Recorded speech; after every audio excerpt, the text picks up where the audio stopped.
Sinopsis bagi 3.1 iaitu tamadun Islam terbahagi kepada 4 iaitu latar belakang, etika dalam Islam, sumber etika dalam Islam, kelebihan.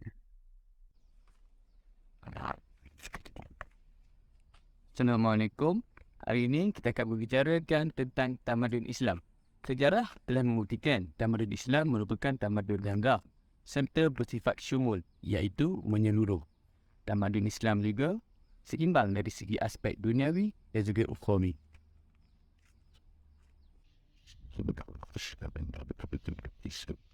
Seterusnya, mari kita membincangkan tentang sejarah tamadun Islam. Tamadun Islam. Tamadun Islam bermula pada kurun ke-7 Masihi di semenanjung Tanah Arab, iaitu sejak kerajaan di bawah pemerintahan Nabi Muhammad SAW di kota Madinah. Tampuk pimpinan seterusnya diambil alih oleh para sahabat serta penguasa-penguasa Islam yang hebat, seperti tokoh-tokoh di zaman Khulafa Ar-Rasyidin, Bani Umayyah, Abbasiyah serta Turki Uthmaniyah yang seterusnya berkembang dengan meluas dari barat ke Asia Timur. Okey, untuk part seterusnya, jom kita ke bilik Aiman. Let's go.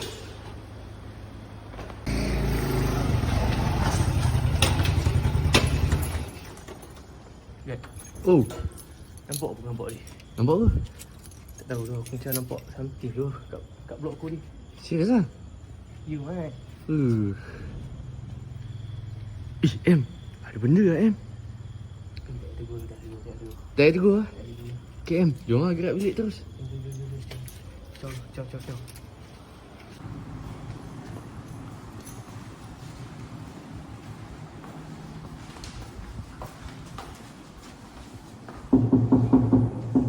Man.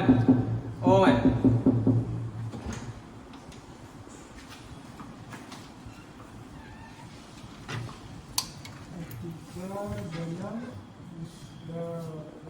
Oi. Ni kau boy. Jom ikut video tik tak?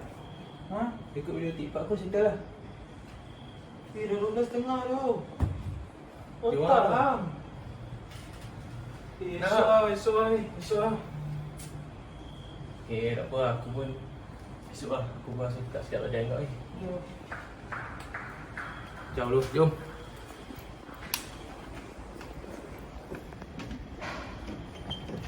Sinopsis bagi 3.2 iaitu etika dalam Islam terbahagi kepada maksud dan sumber yang berderaskan Al-Quran dan Al-Sunnah. Duhai bunda, duhai ayahanda, dengarlah rayuan. Seterusnya, etika dalam Islam. Etika dalam Islam, dari segi Arab, ia bermaksud akhlak dan khuluk. Dari segi bahasa pula, ia bermaksud sikap, perangai, tabiat, budi pekerti dan tingkah laku. Alhamdulillahi Rabbil Alamin. I'm only human after all. I'm only human after all. What the pain on me. Tempoh yang paling berharga dan bernilai bagi orang-orang yang beriman.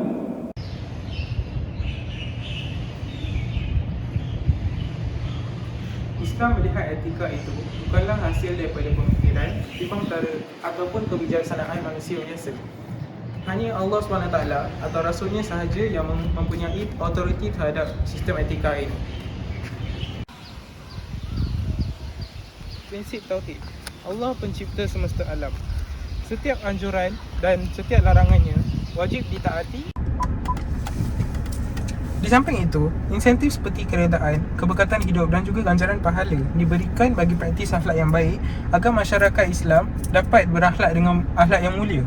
Manakala penalti seperti janji untuk pengakhiran yang buruk di neraka kelak serta kekacauan di dunia dapat menghindarkan masyarakat daripada melakukan amalan-amalan yang negatif serta boleh merosakkan imannya, dirinya dan juga masyarakat di sekelilingnya. Sinopsis bagi 3.3 iaitu prinsip utama dalam etika Islam terbahagi kepada 4. Etika mestilah menyantuni hubungan manusia secara personal dan interpersonal. Etika mestilah membicarakan tentang 2 dimensi sikap manusia. Etika mestilah selari dengan al-din. Etika mestilah selari dengan fitrah manusia. Prinsip utama dalam etika Islam terbahagi kepada 4, iaitu yang pertama adalah etika mestilah selari dengan fitrah manusia. Secara semula jadinya, apabila kita lahir, manusia itu senang dan sukakan akhlak yang baik. Tetapi apabila kita terdadah kepada perkara-perkara sayyiat, iaitu sikap-sikap jelek, di situlah di mana kita akan terpengaruh dengan perkara-perkara tersebut. Mengikut hadis riwayat Abu Hurairah radhiyallahu anhu, dia berkata, Rasulullah sallallahu alaihi wasallam bersabda, setiap anak itu dilahirkan dalam keadaan fitrah. Kedua orang tuanya yang membuatnya menjadi seorang Yahudi, seorang Nasrani maupun seorang musyrik. Senang kata, melentur buluh biarlah dari rebongnya.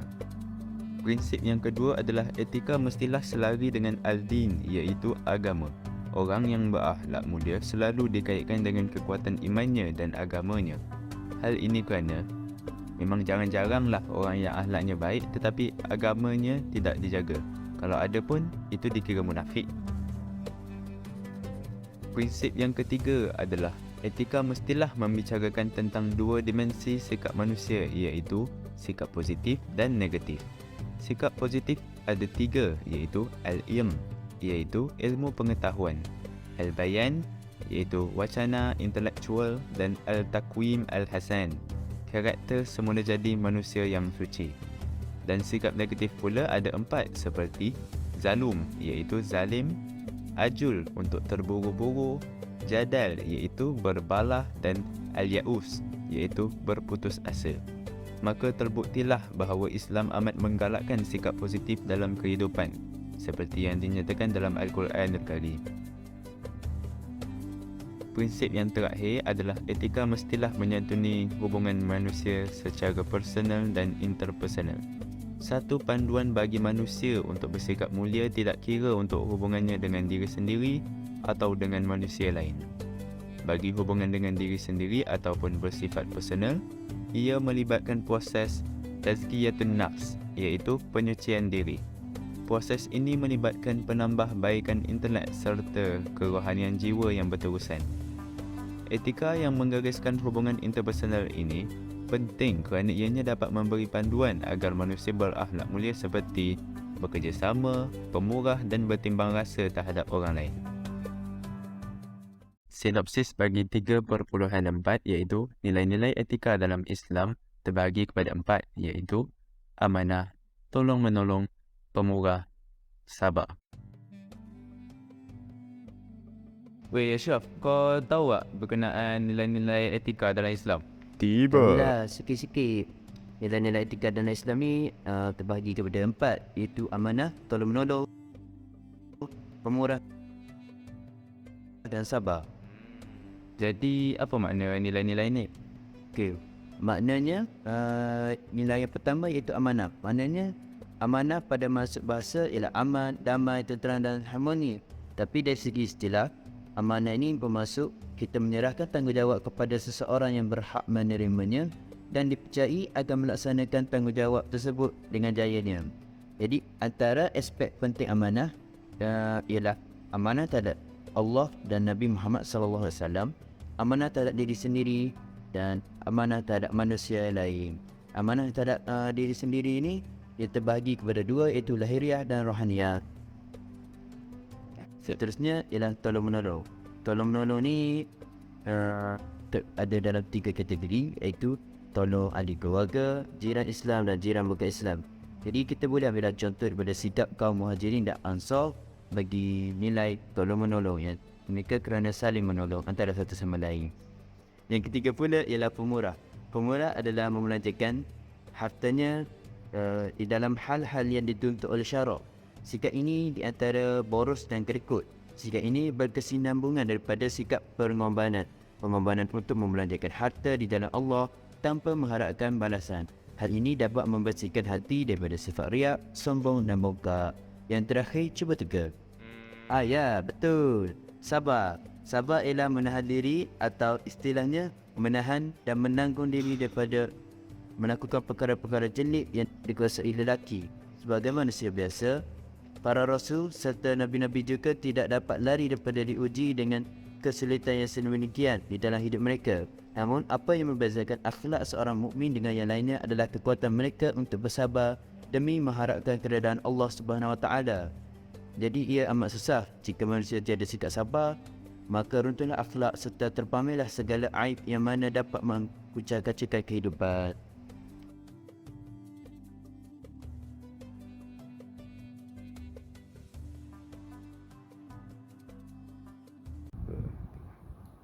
Weh Min, mu dah siap kerja-kerja tu?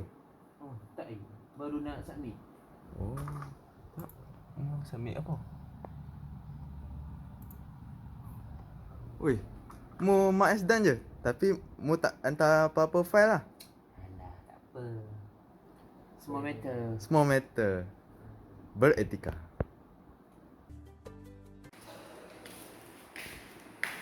Assalamualaikum. Ada makanan. Baik je. Baik. Baik bulan Ramadan. Mau beli kat mana? Ya, kedai Ahok. Dia buka kat time puasa ni. Weh, tak plastik hitam kan? Ya, kita je. Sekejap Aku tak ada duit tu ni. Macam mana? Tak apalah, bulan Ramadan ni. Sekal. Asalkan kau makan. Alhamdulillah. Okey, jom mak masak sekarang lah. Jom.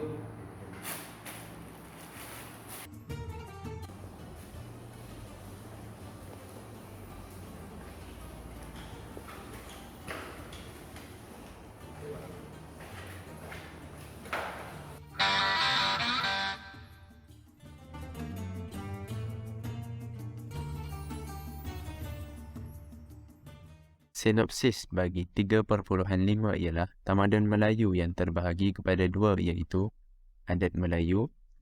Tamadun Melayu merupakan salah satu tamadun kepulauan yang tertua. Tamadun Melayu. Tamadun Melayu. Tamadun Melayu sebenarnya adalah salah satu tamadun kepulauan yang tertua.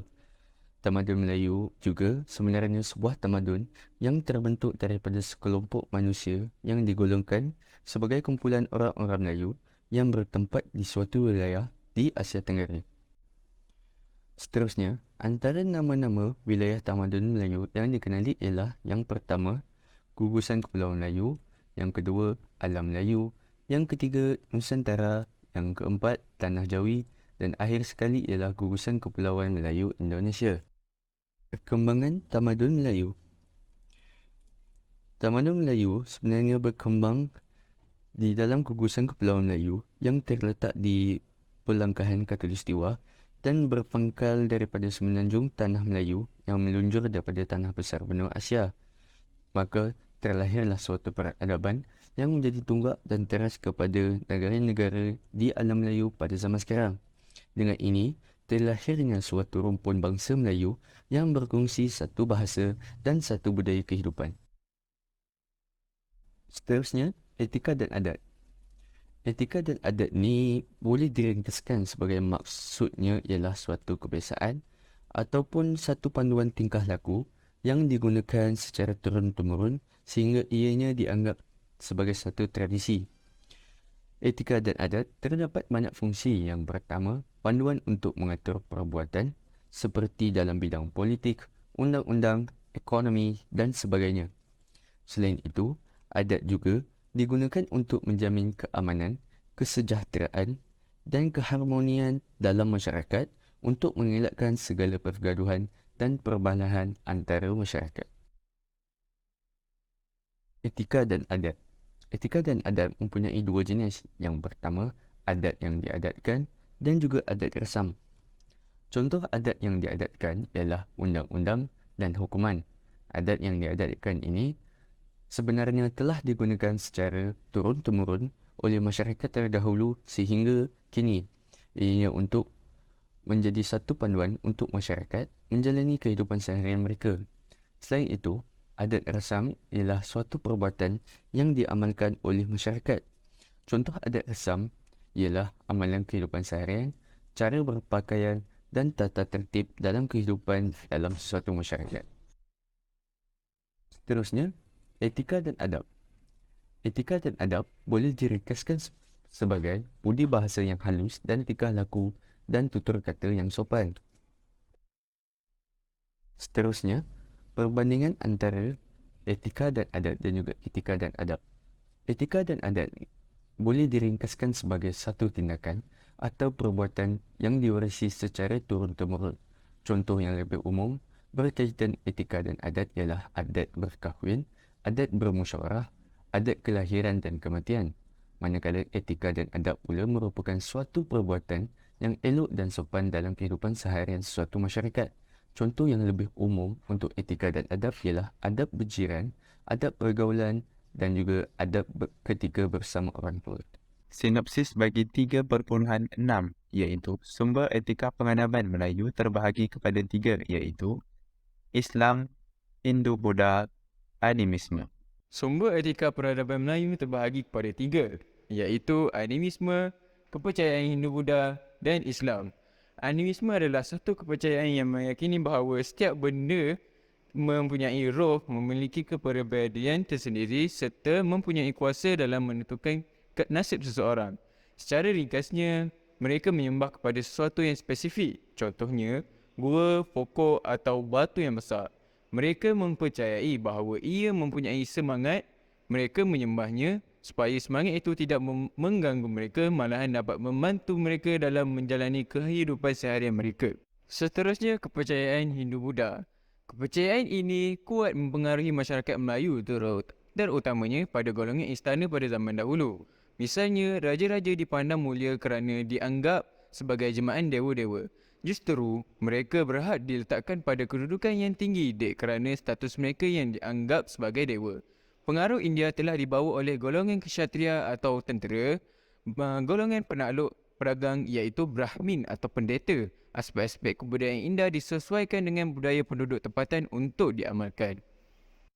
Akhir sekali, kedatangan Islam di tanah Melayu banyak membuat perubahan pada masyarakat Melayu.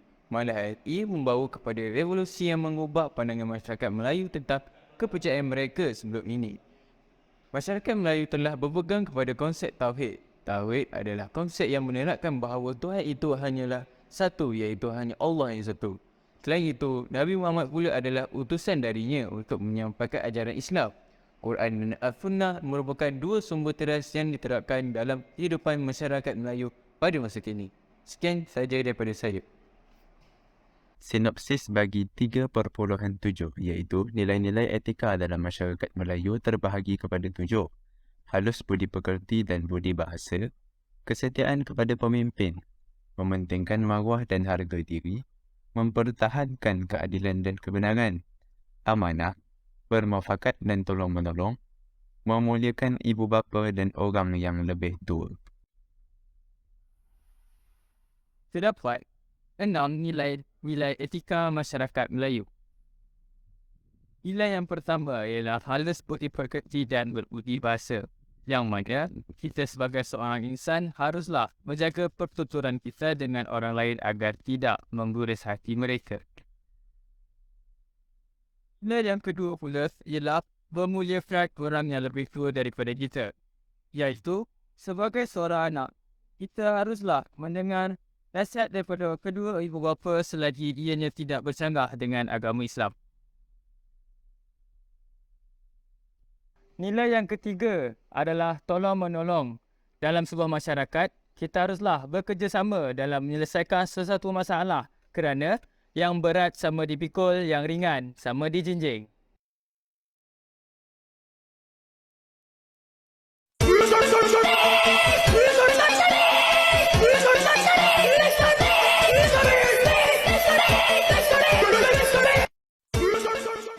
Nilai yang keempat adalah menjaga maruah diri supaya kita tidak mudah terpengaruh dengan melakukan kegiatan-kegiatan yang dapat merosakkan nama baik diri dan keluarga.